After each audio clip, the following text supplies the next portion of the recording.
मेरा नाम है बहादुर शाह जफर। मैं दिल्ली का आखिरी बादशाह था। आज जो कहानी मैं सुनाने जा रहा हूं वो एक बादशाह की कहानी नहीं है। नहीं, ये कहानी है एक बदनसीब शायर की, जिसे इतिहास ने, जानते हैं, एक ऐसे तूफान के बीचों बीच लाकर खड़ा कर दिया जो उसकी सल्तनत को ही बहा कर ले गया।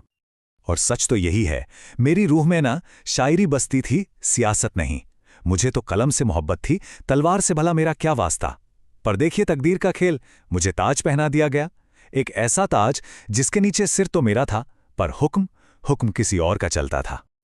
बस नाम का बादशाह था मैं। मेरी पूरी दुनिया वो सिमटकर बस लाल किले की दीवारों तक ही रह गई थी। और इन दीवारों के बाहर एक बिल्कुल अलग हिंदुस्तान था। एक ऐसा हिंदुस्तान जिस पर मेरा कोई कोई बस नहीं चलता था। सोचिए जरा, मेरे पास ताज तो था पर ताकत नहीं थी, सल्तनत थी पर फौज नहीं। किले के अंदर सब मुझे बादशाह कहते थे, पर किले के बाहर पूरे हिंदुस्तान पर तो ईस्ट इंडिया कंपनी का राज था।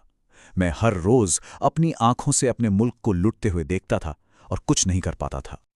पर फिर, जानते हैं, हवा का रुख बदलने लगा। एक दिन दिल्ली की फिजा में सिर्फ धूल नहीं थी, एक खबर भी उड़ी। एक खबर जो एक चिंगारी बनकर आई थी और जिसे जिसे एक शोला बनना था। खबर ये आई कि मेरठ में सिपाहियों ने बगावत कर दी है। वजह वजह थी एनफील्ड राइफल के नए कारतूस। कहते हैं कि उन पर गाय और सूअर की चर्बी लगी थी, जो हिंदू और मुसलमान दोनों के ही धर्म को भ्रष्ट कर रही थी। लेकिन मैं जानता था, ये मामला सिर्फ कारतूस का नहीं था। ये तो सालों से दबी हुई गुलामी के खिलाफ पहली चीख थी। और फिर वो रात आ ही गई, 10 मई 1857 की रात। मैं बूढ़ा और बहुत कमजोर हो चुका था, और अचानक आधी रात को नारों और हथियारों की आवाज से पूरा किला गूंज उठा। मेरठ से आए बागी सिपाही मेरे दरवाजे पर आ खड़े हुए थे। उन्होंने मुझसे कहा, आप हमारे बादशाह हैं, इस क्रांति का नेतृत्व कीजिए। मैं तो कांप उठा। एक तरफ अंग्रेजों का खौफ था और दूसरी तरफ मेरे ही लोगों की उम्मीदें। अगर मैं इनकार कर देता तो इतिहास मुझे कायर कहता। मैंने हाँ कह दी, और बस उसी पल मैं सिर्फ एक नाम का बादशाह नहीं रहा, मैं उस विद्रोह का प्रतीक बन गया जिसकी आग अब पूरे हिंदुस्तान में फैलने वाली थी। दिल्ली की उस एक हाँ ने पूरे मुल्क में एक पैगाम भेज दिया था, एक उम्मीद जगा दी थी। और देखिए, जल्द ही कानपुर में पेशवा बाजीराव के वारिस नाना साहब ने भी बगावत का झंडा बुलंद कर दिया। ये आग झांसी तक पहुंची, जहां वीरांगना रानी लक्ष्मीबाई अपनी मातृभूमि के लिए अंग्रेजों के सामने एक दीवार बनकर खड़ी हो गईं। उनकी ललकार से पूरा मध्य भारत गूंज उठा था। और उधर अवध में बेगम हजरत महल ने अंग्रेजों को चुनौती दे दी। लखनऊ की गलियों में आज़ादी के नारे लगने लगे थे। कुछ वक्त के लिए तो ऐसा लगने लगा था जैसे दिल्ली फिर से आज़ाद हिंदुस्तान का दिल बन गई हो। हर तरफ जोश था, जुनून था, कुर्बानी का जज्बा था, सब कुछ था। पर एक सवाल मेरे दिल में बार बार उठता था कि जोश तो है, पर क्या होश भी था? क्या हम सब वाकई एक थे? सच बहुत कड़वा था। हमारे पास कोई एक तय योजना नहीं थी, कोई एक नेता नहीं था। हमारी ताकत पूरी तरह से बिखरी हुई थी, और हथियार वो भी पुराने। असल में हम जज्बात से लड़ रहे थे, और अंग्रेज वो एक सोची समझी रणनीति से लड़ रहे थे, जिसका एक ही मकसद था, हमें कुचलना। और फिर वही हुआ जिसका डर था।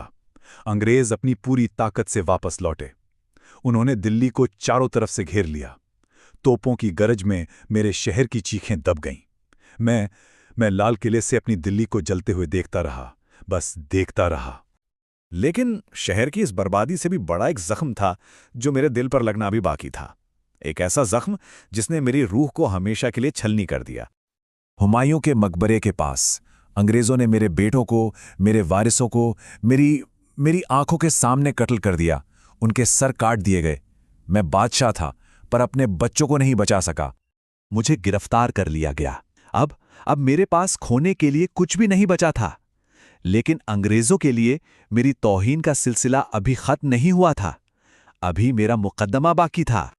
मुझ पर राजद्रोह का मुकदमा चलाया गया।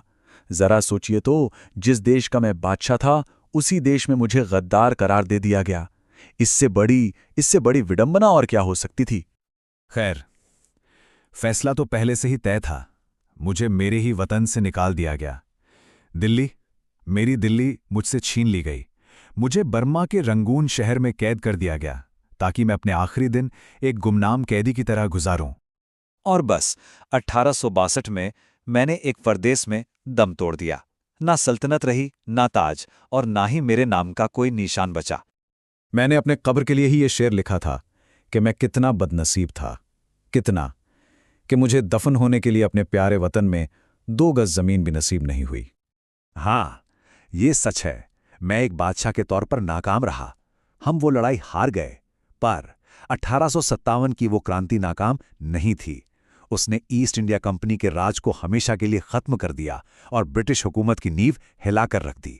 वो पहली आवाज थी जिसने ये साबित कर दिया कि हिंदुस्तान अब और गुलामी बर्दाश्त नहीं करेगा। मैं लड़ाई हार गया, पर मैंने गुलामी को चुपचाप कबूल नहीं किया। और शायद एक हारी हुई लड़ाई लड़ना बिना लड़े हार मान लेने से कहीं ज्यादा बेहतर है। शायद यही मेरी और मेरे लोगों की सबसे बड़ी जीत थी, वो चिंगारी जो ठीक 90 साल बाद आज़ादी का सूरज बनकर उभरी।